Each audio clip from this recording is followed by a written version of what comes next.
Hi all, welcome back to the John Deere B restoration.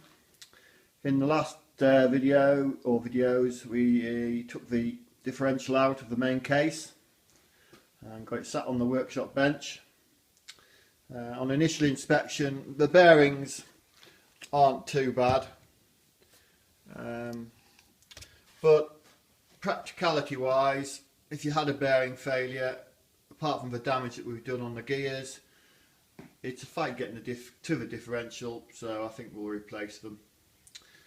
On that bearing holder, race holder, the shims are a mixture of metal and gasket material, so they'll be adjusted they'll be used for adjustment for the end float on the diff. The gears themselves aren't in too bad a condition. The crown wheel, this piece, which I'm calling the crown wheel anyway, is square cut on one side and pointy cut on the other, and that is because the reverse gear, when you move the gear shifter into reverse, it actually moves a gear that directly meshes onto the crown wheel.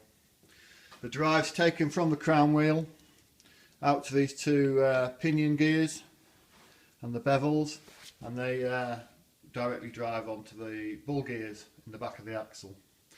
As I say, they're not in too bad a condition, apart from there's a little bit of play, put the torch there, there's a little bit of play in these what I call planetary gears, but I think for our purposes it'll be fine.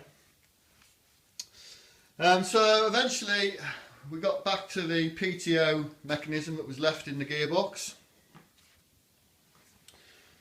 Put a torch light there. I talked about removing wire and circlips. Where circlips came from, I meant to say split pins from various bits of shaft, and the wire was gone dark. The wire was actually off the lock wire off these bolts down here. So I'm going to put you into the frame that I made, and we will hopefully remove the PTO mechanism. Hopefully.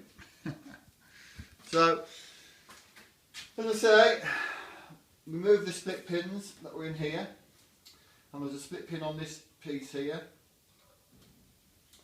and that should allow the selector to be lifted away. So I'm going to take that out, and hopefully with that split pin removed there, this should just lift away out.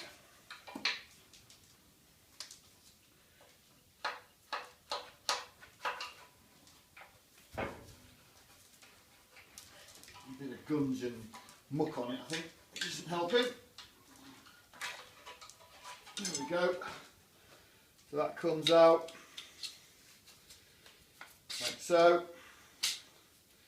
The spring there gives it the movement allowed for when you move the actual shifter. That pin there, I think that pin there is possibly not original.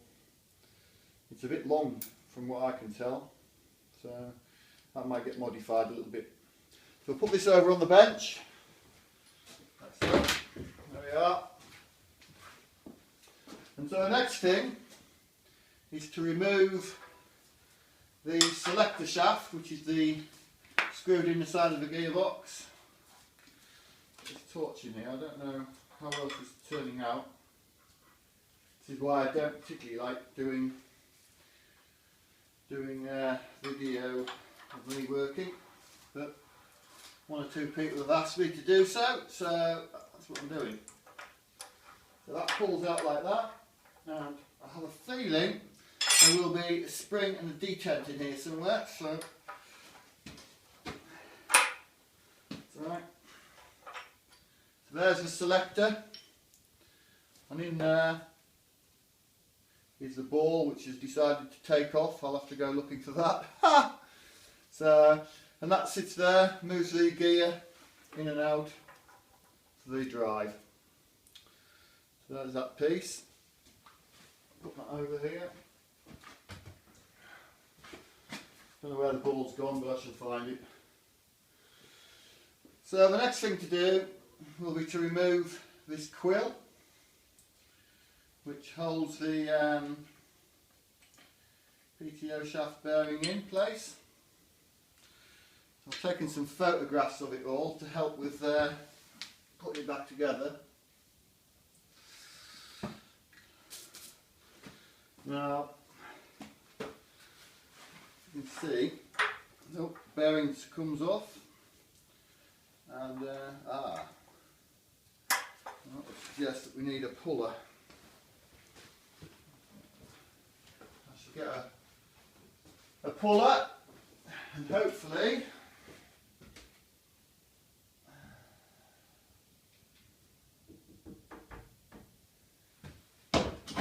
be able to pull that bearing off.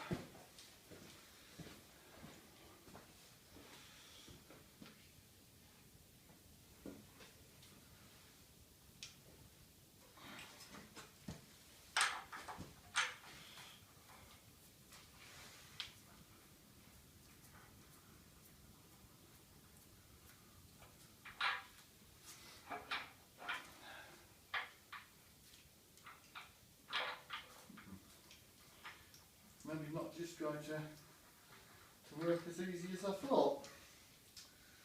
Possibly going to need a bigger puller.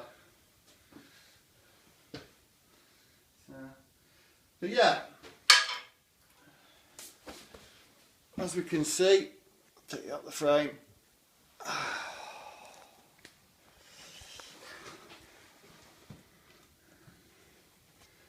There's the shaft, the gear on it, like so, and that bearing has to be pulled out. I thought that puller would do the job, but it's not going to. So I will do that now and pull that gear off, and then those two bevel gears in there we'll just pull out, and that'll be the PTO removed. So I'll have them out on the bench and we can have a look at those when I get them out. Alright then, thanks for looking.